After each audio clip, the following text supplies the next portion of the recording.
Hello बच्चों, कैसे आप लोग। प्रिपरेशन मंत्रा चैनल में आप लोग का स्वागत है। मैं कुणाल किशोर, आपका फिजिक्स टीचर। आज हम लोग सर्किट के बहुत इंपॉर्टेंट टॉपिक को डिस्कस करने वाले हैं। आज का टॉपिक समझ लो पूरे सर्किट का, जैसे इलेक्ट्रिक करंट का, इवन आपको कैपेसिटर का सबसे इंपॉर्टेंट टॉपिक है, मोस्ट इंपॉर्टेंट टॉपिक। मतलब किसी भी आप देखते होंगे बहुत सारा क्वेश्चन है, बहुत सारा सर्किट, बहुत सारा रेजिस्टेंस, किधर मिक्स किधर पैरेलल। मतलब रेजिस्टेंस के कॉन्सेप्ट को समझने के लिए आज का जो टॉपिक है सबसे इंपॉर्टेंट है। अगर आज का क्लास आपको अगर समझ में आ गया तो पूरा सर्किट का क्वेश्चन आप आराम से बना सकते हैं, करंट का डिस्ट्रीब्यूशन कर सकते हैं। मतलब किसी भी करंट से रिलेटेड क्वेश्चन को बनाने का सबसे इंपॉर्टेंट फॉर्मूला आज हम लोग सीखेंगे, ठीक है ना। तो आज का हम लोग का टॉपिक क्या है, चलो हम लोग देखते हैं टॉपिक क्या है। गेस कीजिए, किरचॉफ लॉ। किरचॉफ्स लॉ आज का टॉपिक हम लोग का क्या है, किरचॉफ्स लॉ। क्या होता है किरचॉफ लॉ? सर्किट में क्वेश्चन को बनाने के लिए वोल्टेज, करंट और रेजिस्टेंस के बीच में रिलेशन चाहिए। तो उस रिलेशन को स्टेबलाइज करने के लिए, उस रिलेशन को आपस में फॉर्मूला के रूप में डिराइव करने के लिए किरचॉफ ने कुछ लॉ दिया। जैसे न्यूटन का अपना लॉ होता है, ठीक है ना। इलेक्ट्रोस्टैट्स में गॉस का लॉ था। करंट फ्लो करेगा उसके लिए ओम्स का लॉ था। अब देखो ये भी करंट का भी लॉ है और वो ओम्स लॉ भी करंट का। ओम्स बस बताया था कि वोल्टेज के कारण करंट का फ्लो होता है, लेकिन किरचॉफ ने बता दिया कि वो करंट किस डायरेक्शन में जाएगा तो उसका वैल्यू कितना होगा, कितना किधर जाएगा, वो इंडिकेट करने के लिए उसने दो लॉ दिया। सबसे फर्स्ट लॉ और बेसिक लॉ है जिसको हम लोग जंक्शन रूल बोलते हैं। जंक्शन रूल, नाम में ही बहुत सारा डिफरेंस छुपा हुआ है। जो इसका नाम है वो इसका काम है, ठीक है ना। पहले दोनों लॉ का नाम सुन लो। सेकंड जो लॉ है उसको वोल्टेज रूल या इसी को बोलते हैं लूप लॉ, ठीक है ना। ये थोड़ा सा इंपॉर्टेंट लॉ है, इसको समझना होगा अच्छे से। जंक्शन लॉ एकदम सिंपल सा कॉन्सेप्ट है। क्या कहता है जंक्शन लॉ? चलिए हम देखते हैं जंक्शन लॉ या रूल क्या होता है। जंक्शन लॉ एकदम नाम से देखो, जंक्शन का मतलब क्या है, एक ऐसा पॉइंट जहां से हम लोग करंट को, जैसे यहां करंट, जैसे जंक्शन लॉ का मतलब एक ऐसा पॉइंट जहां से करंट का डिस्ट्रीब्यूशन स्टार्ट हो। जब से रेलवे जंक्शन जो होता है वो एक ऐसा पॉइंट होता है, जैसे ट्रेन आ रही है, रुकेगी फिर जाएगी। ऐसा थोड़ी होगी 10 ट्रेन आया तो वहां से 5 ही ट्रेन जाएगा, बाकी जंक्शन में गायब हो गया। जंक्शन एक पॉइंट है जहां से इनकमिंग और आउटगोइंग गाड़ी हो, ट्रेन हो, तो यहां पर करंट हो, सबको कंट्रोल किया जाता है। ये होता है जंक्शन पॉइंट पर चेक करना है। जैसे घर में जो वायरिंग होता है, हर जगह एक छोटा सा जंक्शन बनाया जाता है कि चलो इस जंक्शन से चेक करेंगे कि आपको वायर खराब हुआ कि नहीं खराब हुआ। पूरे वायर को चेक नहीं करके एक जंक्शन को। उसी तरह मान लो इस एक पॉइंट से मैंने दो रास्ते से दो कार आपको गया, अब वो जंक्शन पर दोनों कार पहुंचा नहीं पहुंचा, उसकी जगह वहां कैमरा लगा के चेक करेगा। जैसे चौराहा जो काम होता है ना, उसी तरह वही जंक्शन एक पॉइंट है जहां से करंट के डिस्ट्रीब्यूशन के कॉन्सेप्ट को समझा जाता है। तो एक जंक्शन पर बहुत सारा रेजिस्टेंस हो सकता है। चलो मान लेता हूं मेरे पास एक जंक्शन है, यहां इस जंक्शन से देखो रेजिस्टेंस जुड़ा हुआ है। क्या जुड़ा हुआ है? रेजिस्टेंस। चलो यहां चार चार रेजिस्टेंस है, ठीक है। नाम हम लोग देते हैं R1, R2, R3, R4, नाम कुछ भी दे दो। मान लेते हैं R1 में जो करंट है वो आपको I1 है इस डायरेक्शन में, R2 का जो करंट है वो I2 है, R3 का करंट I3 है और R4 के लिए करंट क्या है? I4।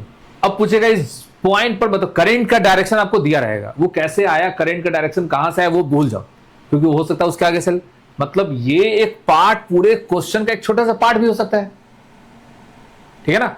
किरचॉफ लॉ में जो सेल का कॉन्सेप्ट सीखे उसको भी आप देखिएगा, इसमें आगे हम यूज करेंगे।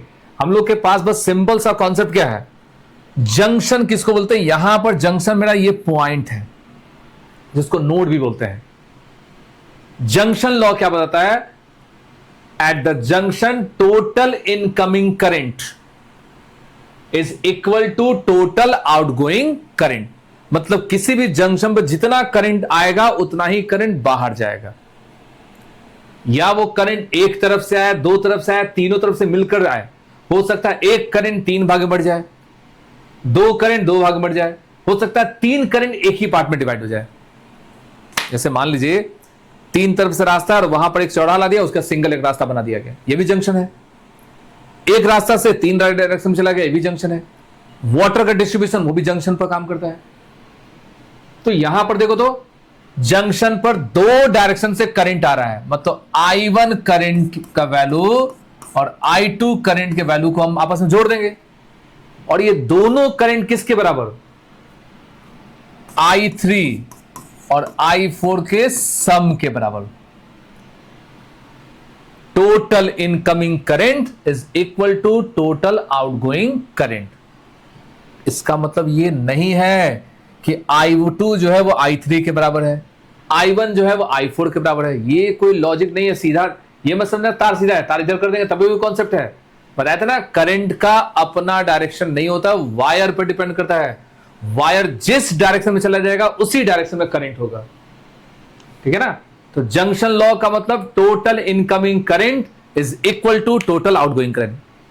अगर सबको एक तरफ ला दिया जाए तो मतलब नोड पर, जंक्शन पर करंट नहीं होता है, करंट वायर में है, उस जंक्शन पर नहीं बचेगा। जंक्शन एक ऐसा पॉइंट है जहां से करंट आ रहा है फिर चला जा रहा है। At the junction net current is zero. एक जंक्शन पर टोटल करंट का वैल्यू क्या होता है? जीरो होता है, उस पर कोई करंट होता ही नहीं है। बात समझ आया? तो सिंपल सा कॉन्सेप्ट है, कोई इसमें ज्यादा दिमाग नहीं लगाना है। जंक्शन का मतलब एकदम सिंपल देख लो कि आपको उसमें जितना करंट आ रहा है उतना ही करंट बाहर निकलना चाहिए, तभी वो सर्किट सही होगा। ये नहीं कि 10 एम्पीयर का करंट आया और निकल रहा 8 एम्पीयर, तो 2 एम्पीयर गायब नहीं होगा। करंट जो टोटल होगा वो ऑलवेज कंजर्व, क्योंकि करंट का मतलब चार्ज, तो चार्ज तो अमाउंट है। 10 कूलम चार्ज जाएगा तो वो 5 कूलम तो हो नहीं जाएगा। चार्ज तो किसी कंडीशन में गायब नहीं होता है। कोई भी रेजिस्टेंस चार्ज को एब्जॉर्व करता नहीं है। रेजिस्टेंस क्या करता है? करंट को रोकेगा, उसमें से एनर्जी यूज करेगा, अपने आप का काम करेगा, बल्ब जलेगा, फिर से वो इलेक्ट्रॉन को आगे जाने देगा। This is called junction law, ठीक है। आपसे पूछा जाएगा व्हाट इज जंक्शन लॉ, तो सिंपली याद रखिएगा, at the junction total incoming current is equal to total outgoing current, ठीक है। अब आ जाइए हम लोग सेकेंड लॉ में, लूप और वोल्टेज लॉ। क्या है हम लोग के पास? लूप और वोल्टेज लॉ। इसके लिए पहले हम लोग एक क्लोज पाथ, लूप का मतलब होता है, देखो वोल्टेज का मतलब क्या, अब हम लोग को वोल्टेज से रिलेटेड लॉ निकालना है। लूप का मतलब क्लोज पाथ होता है। करंट तब भी फ्लो करे, कब फ्लो करेगा करंट? क्या ओपन सर्किट में करंट फ्लो करेगा? नहीं ना। करंट फ्लो कराने के लिए हम लोग को क्लोज पाथ चाहिए, तो क्लोज पाथ को ही बोलते हैं लूप लॉ, ठीक है ना। अब आप देखो यहां पर, चलो यहां पर हम लोग दो रेजिस्टेंस के कॉन्सेप्ट को समझेंगे। पहले दो रेजिस्टेंस है, एक R1 है, दूसरा R2 है, और इसको हम लोग जोड़ दे रहे हैं सेल से, और यहां की है। सर्किट को ऑन करेंगे, ठीक है। जब सर्किट को ऑन करेंगे तो इसमें क्या जाएगा? आई करंट फ्लो करेगा। सीरीज में है तो सब में आई हो जाएगा और वापस आई यहां पर आ जाएगा। इसमें कुछ नाम दे देते हैं। इस पॉइंट का नाम हम देते हैं ए, इसको हम ले देते हैं बी, इस पॉइंट के कॉम्बिनेशन को सी, डी, ई, ठीक है ना। हम लोग पढ़ चुके हैं सेल का जो वोल्टेज होता है, जो उसके सेल पर इंडिकेट रहता है, unused voltage, that is electromotive force, EMF of the cell. क्या होता है? EMF of the cell. ये एक सर्किट कंप्लीट हो गया। अब हमको लूप लॉ सीखना है। लूप लॉ एक्चुअली होता क्या है? हम लोग किसी भी पाथ पर चलेंगे कोई फर्क नहीं पड़ता है, ठीक है ना। जितना हम पॉइंट माने सब पॉइंट को सीखे, देखना सीखेंगे। चलो हम ए से चलना स्टार्ट करते हैं। चलो ए से ही चलते हैं, ठीक है ना। अब आप देखो, ए से चलो, बी से चलो, फर्क नहीं पड़ता है। ए और बी के बीच में आपके पास क्या कोई अप्लायंस है? चाहे वो कैपेसिटर हो, बल्ब हो, रेजिस्टर हो, नहीं ना।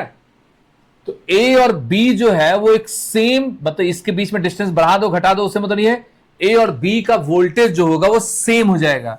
मतलब voltage at A equal to voltage at B. मतलब ए और बी दो डिफरेंट पॉइंट है ही नहीं। ए और बी दो डिफरेंट पॉइंट नहीं है। Voltage at A equal to voltage at B, ये मान लो फर्स्ट इक्वेशन, ठीक है। करंट का तो फ्लो हो रहा है, करंट आपको इसी तरह फ्लो कर रहा है। बी और सी के बीच में एक रेजिस्टेंस मिल गया। अब आप देखो करंट कहां जा रहा है? बी से सी की तरफ। तो करंट किधर से फ्लो करता है? हाई वोल्टेज से लो वोल्टेज की तरफ। तो बी का वोल्टेज ज्यादा होगा, किससे? सी से। Voltage of B is greater than C, that is potential difference between B and C. तो उसको लिख सकते हैं VB minus VC equal to, Ohm's law हम लोग को क्या बताता है? I into R. ये हो गया सेकेंड इक्वेशन, ठीक है ना। सी और डी में लिखना चाहेंगे, इसका ओम्स लॉ देखो, VC minus VD equal to I into R two, ठीक है।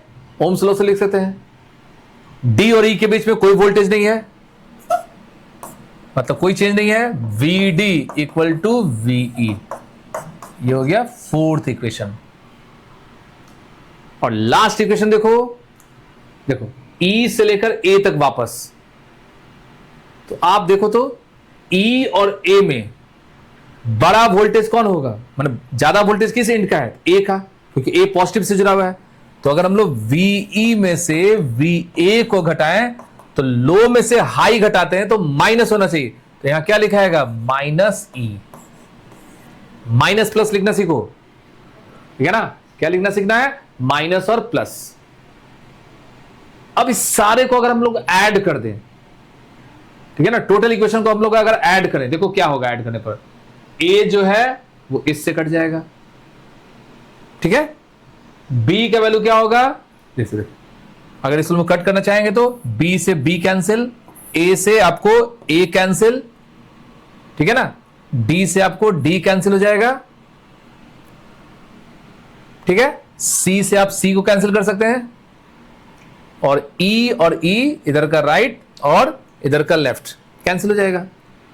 तब आप देखो बचा क्या, लेफ्ट साइड तो कुछ बचा ही नहीं,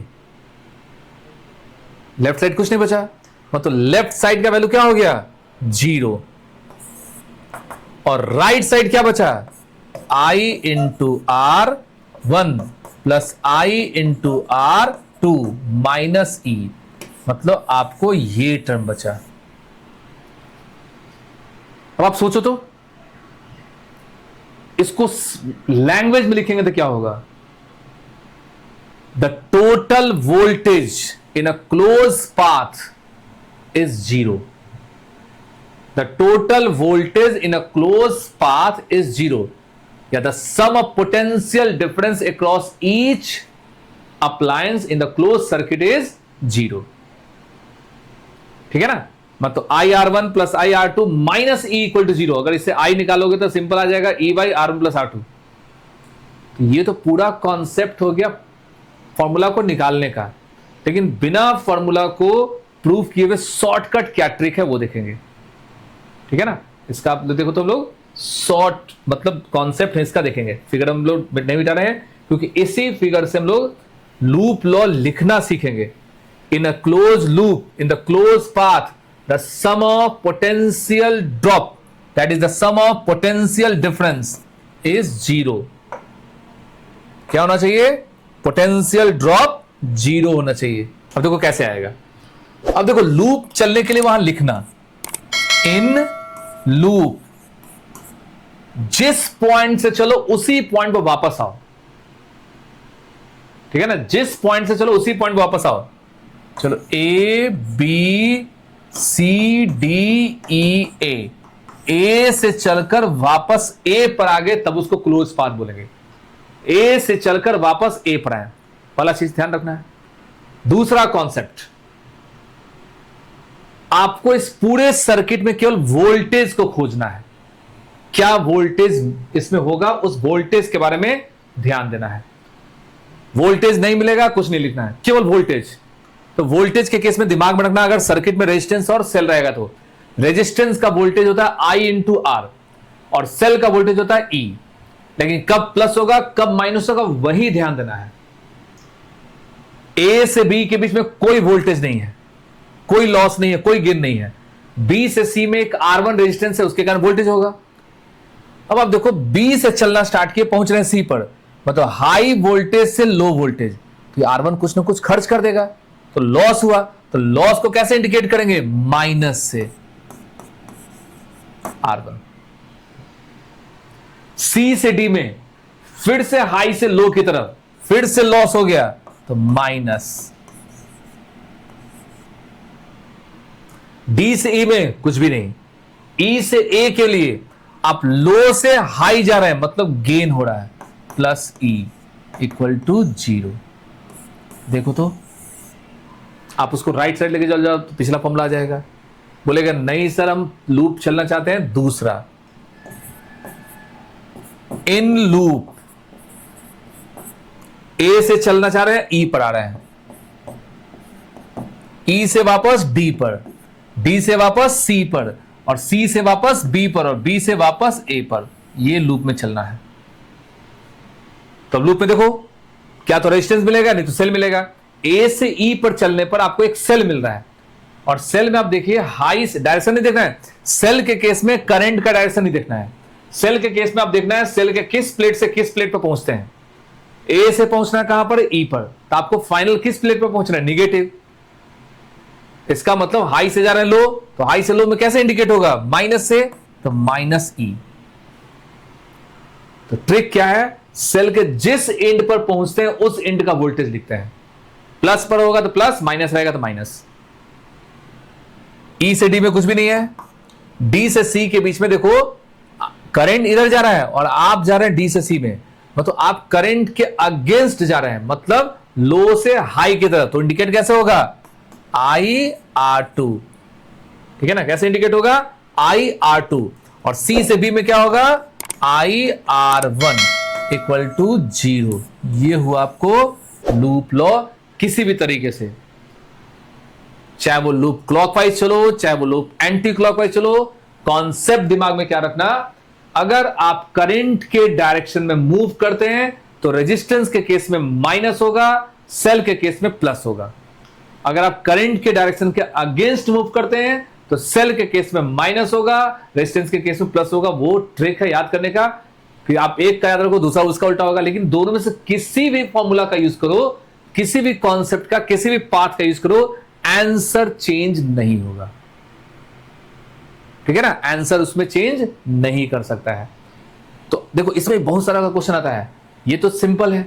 अब इसमें बहुत सारा पाथ होगा, बहुत सारा सेल होगा, तो सेल का संख्या बढ़ाओ, सेल का संख्या घटाओ, उससे मतलब नहीं है। आपको लूप लॉ लगाना सीखना है। जंक्शन लॉ का मतलब क्या हो गया, करंट का डिस्ट्रीब्यूशन, और लूप लॉ का मतलब हो गया वोल्टेज के बारे में, मतलब वोल्टेज का डिस्ट्रीब्यूशन, मतलब वोल्टेज कैसे इसमें डिस्ट्रीब्यूट होगा, वो हम लोग को कौन सिखाता है, लूप लॉ। और इस दोनों लॉ को कंबाइन करके याद करोगे तब जाकर डिफरेंट डिफरेंट क्वेश्चन को आप बना सकते हैं, ठीक है ना। इसमें बहुत सारा ट्रिक है रेजिस्टेंस को सॉल्व करने का। पूछेगा what is Kirchhoff law, Kirchhoff law is the law which give a relation between current, voltage, distribution of current, मतलब concept of circuit problem. There are two Kirchhoff law. First one is junction law. Junction law explain that at any junction total incoming current is equal to outgoing current. मतलब जितना current आएगा उतना ही current बाहर निकलेगा। और loop law क्या बताता है, किसी भी क्लोज पाथ में वोल्टेज का सम 0 होगा। वोल्टेज का सम क्या होगा, 0। 10 वोल्ट सप्लाई करे थे, 10 ही में से वो यूज करेगा। 10 सप्लाई कर रहे थे, 12 यूज नहीं करेगा। टोटल वोल्टेज का सम क्या होना चाहिए, सर्किट का 0 होना चाहिए। तो लूप लॉ या जंक्शन लॉ कोई फॉर्मूला नहीं है, ये एक कॉन्सेप्ट है, ठीक है ना।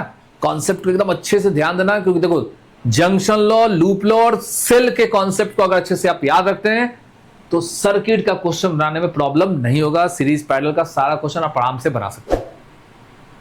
तो आई होप ये टॉपिक अच्छे समझ में आया होगा। इस तरह के वीडियो को देखना है तो चैनल को लाइक कीजिए, सब्सक्राइब कीजिए। Thank you for watching preparation Mantra channel.